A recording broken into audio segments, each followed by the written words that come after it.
आपने लिए ये कोई पब्लिक को आज खाली धोखा दे रहे, एक लोग को खाना सीना भी हराम कर रखा है इन लोगों ने। और जो बनेगा तो अपने घर में गाड़ी लाएगी, अपने घर में रोड लाएगी, कोई गरीब दूल्हे को कोई नहीं दिखे, कोई तिरपाल हटके बैठे है, कोई बेरोजगारी है, ये कोई नहीं देखेगा। आज आपने लिए है ये सब।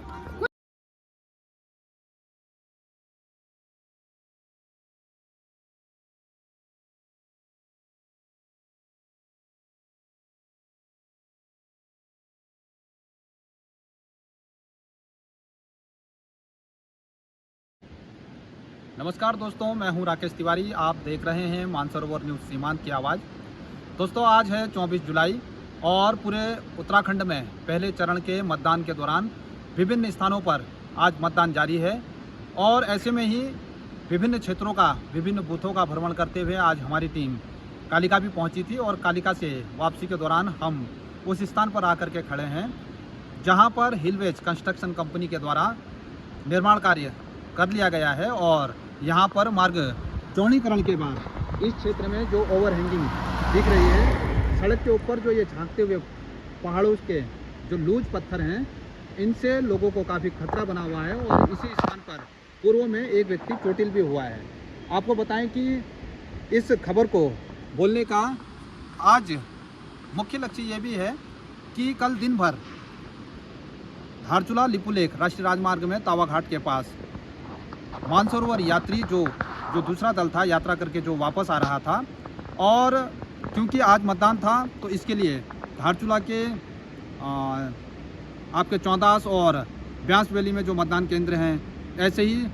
दर्जन भर गाँव से अधिक और गांव थे जहां ग्रामीणों को बड़ी संख्या में लोग अपने गांव की ओर जा रहे थे। अब कल आप ये लगाइए कि जो जानकारी हमें मिली है, कुछ लोग जो सुबह 6 बजे निकल गए थे अपने घर को, समय से वो पहुंचना चाह रहे थे, वो लोग जैसे तावा घाट पहुँचे वहाँ पर मार्ग बंद था। ऐसे ही अन्य समय पर भी लोग वहाँ पहुँचते रहे। लोगों को टूटी पहुँचने में लगभग धारचूला से 100 किलोमीटर से अधिक की दूरी तय करने में लोगों को 20 घंटे से अधिक समय लग गया। आप सोचिए कि जो आदमी सुबह घर से 8 बजे अपने घर से निकला था, वो दूसरे दिन सुबह 4 बजे वो अपने घर पहुंचने में सफल रहा, वो भी विषम परिस्थितियों में काफ़ी दिक्कत हुई। इसका एक कारण यह भी है कि सड़क तो वास्तव में निर्माणाधीन है, कुछ परेशानियां हो सकती हैं, लेकिन अभी जो मैं इस खबर के माध्यम से लापरवाही की ओर इशारा करना चाह रहा हूँ, वो इसीलिए कि जिस जगह पर हमने सड़क को कंप्लीट मान लिया है, जहाँ पर हम ये मान के चल रहे हैं कि यहाँ काम हो चुका है, तो यहाँ पर भी ऐसी जो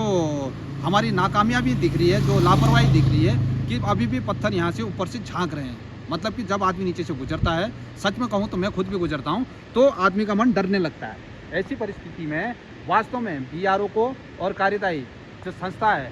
हिलवेज कंस्ट्रक्शन को भी ये सोचना पड़ेगा कि इस कार्य को कैसे ठीक कर सकते हैं। ठीक ऐसे ही स्थानीय जनता के द्वारा लगातार ब्लास्टिंग को लेकर जो अनकंट्रोल जो ब्लास्टिंग हो रही है, उसको लेकर के भी ग्रामीणों के द्वारा लगातार नाराज़गी जताई गई और अपनी आपत्ति दर्ज कराई गई। लेकिन मुझे लगता है कि शासन प्रशासन के कान में जू नहीं रेंगती है, क्योंकि राष्ट्रीय महत्व की ये सड़क है, इसका बनना तो जरूरी है, लेकिन वो पर्यावरण का दोहन करके नहीं बनना चाहिए, नियमों का उल्लंघन करके नहीं बनना चाहिए। यदि सड़क बन रही है तो आवाजाही, जिस जनता के लिए आवाजाही के लिए ये सड़क बन रही है, इसकी उनकी सुरक्षा भी सुनिश्चित होनी ही चाहिए। आप देखिए कि आने वाले समय में भी जो तावा घाट लिपुलेख धारचूला लिपुलेख जो राष्ट्रीय राजमार्ग है, अभी लगातार लोगों के लिए मुसीबतें बनी रहेगी। आज भी कुछ जानकारी हमारे पास आई थी कि आज सुबह भी वो सड़क बंद थी। तो कहने का मतलब कुल मिलाकर यही है कि जनता की सुविधा के लिए जब सड़क बनाई जा रही है, तो जनता के भविष्य के दूरगामी सुरक्षा को ध्यान में रखना चाहिए। और जो भी लोग लापरवाही कर रहे हैं या जिन लोगों को इसकी मॉनिटरिंग है, मैं बीआरओ की ओर इशारा करना चाहूँगा कि यदि बीआरओ इस सड़क की मॉनिटरिंग कर रही है, तो निश्चित तौर पर सरकार के द्वारा जो तय मानक हैं और जनता की सुरक्षा ही उसमें प्राथमिकता में होती है, तो उसका पूरी तरह से पालन होना चाहिए। जिस तरह कल रात फजीयत हुई जनता की, वैसी स्थिति नहीं बननी चाहिए।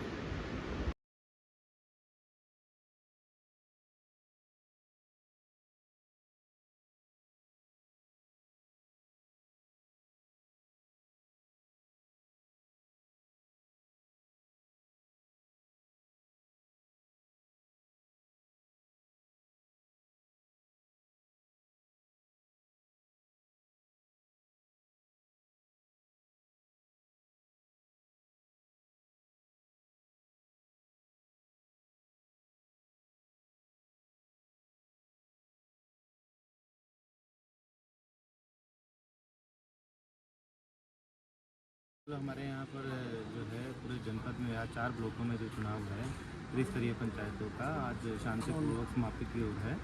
और बहुत सारे स्थानों पर ये चुनाव पूर्ण हो चुका है और कुछ स्थानों पर कुछ बूथों पर जहाँ पर 5 बजे भी मतदाताओं की लाइन थी उनको टोकन देकर उनका चुनाव का समाप्ति की ओर बढ़ रहा है। जैसे जैसे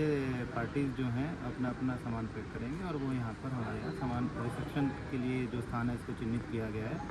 और उनको सामान रिसीव कराया जाएगा। उसी की व्यवस्था की जानकारी लेने के लिए चेक करने के लिए हमारी टीम यहाँ पर उपस्थित है।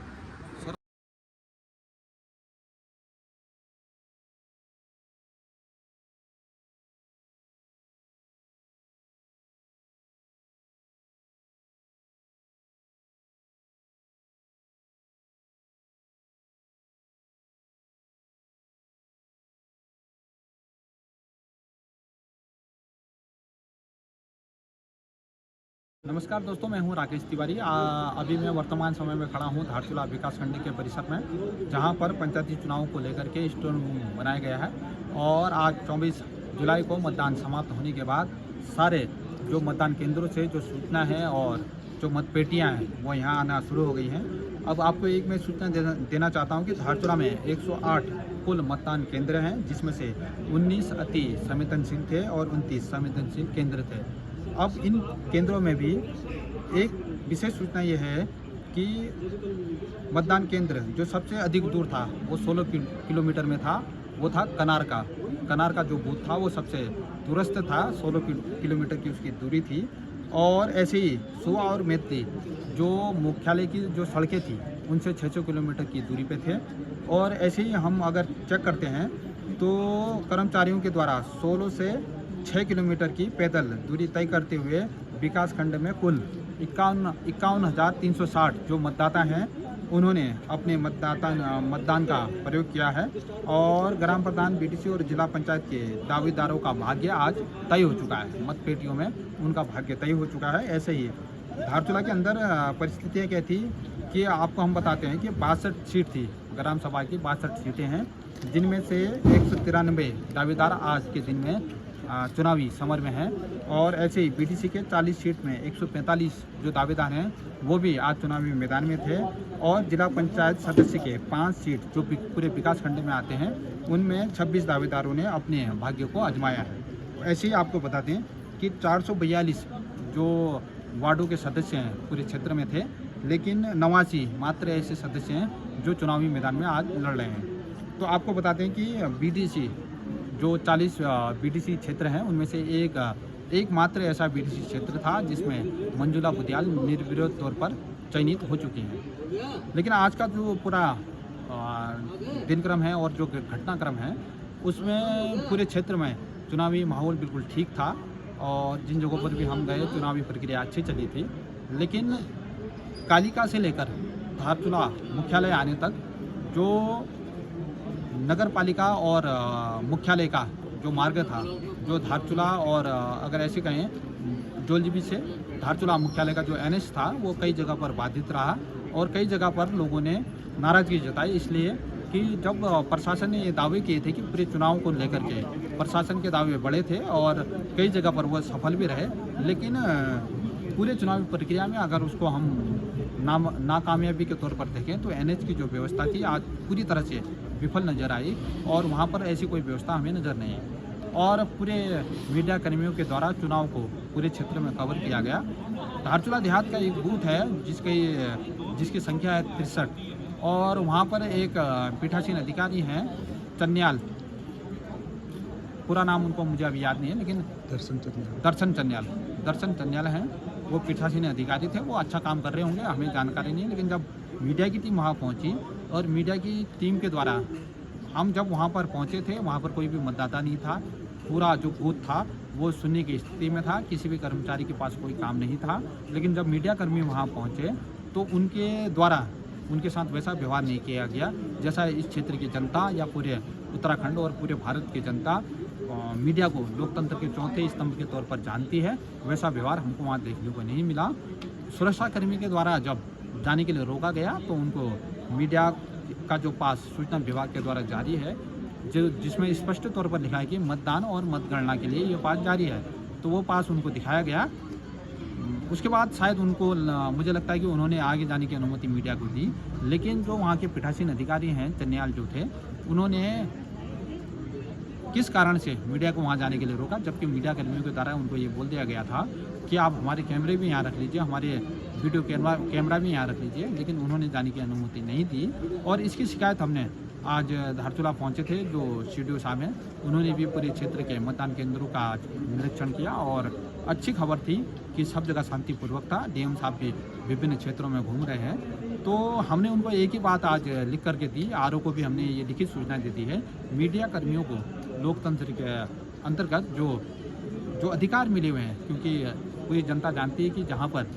मीडिया को लोकतंत्र का चौथा स्तंभ कहा जाता है, और अगर मीडिया को चुनाव प्रक्रिया से वंचित रखा जाए ऐसे बूथ में जहाँ पर कोई मतदाता भी नहीं था और जहाँ पर पूरी व्यवस्था शून्य पड़ी थी, और हमारे पूछने पर अगर वहाँ के पीठासीन अधिकारी या वहाँ के कर्मचारी उस बात को बताने से मना करते हैं, तो ये सोचनीय विषय है और उन अधिकारियों को भी इसका चिंतन करना होगा। ना हम वहाँ के मतदाता थे, ना हम वहाँ के चुनाव को कोई प्रभावित करते थे, और ना ऐसा कोई कार्य मीडिया के द्वारा किया गया जिससे चुनाव प्रभावित हो सकता था। लेकिन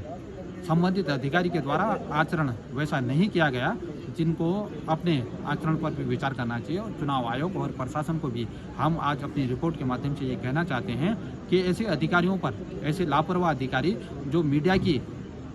जो लोकतंत्र से मिले अधिकारों की सुरक्षा नहीं कर सकते हैं, क्योंकि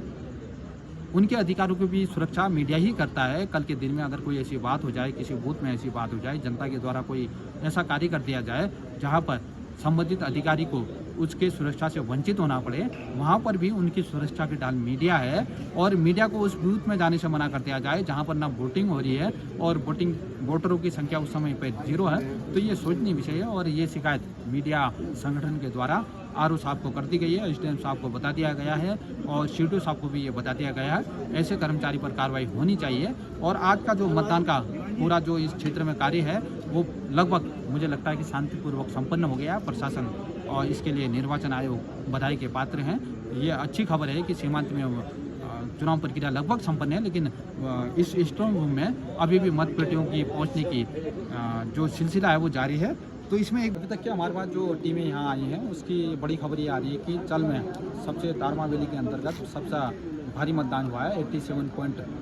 कुछ के आसपास वहाँ का मतदान प्रतिशत आ रहा है। और ऐसे ही सीपू में सबसे कम मतदान हुआ है, 58 कुछ, ऐसा कुछ आंकड़े हमारे पास अभी तक पहुँचे हुए हैं। और लगभग ये कहें तो कि दारमा वैली में क्योंकि कई स्थानीय लोगों के द्वारा विरोध किया गया था मतदान केंद्र को लेकर भी, लेकिन अभी तक जो सूचना हमारे पास आ रही है कि वहाँ पर भी अच्छा मतदान हुआ है।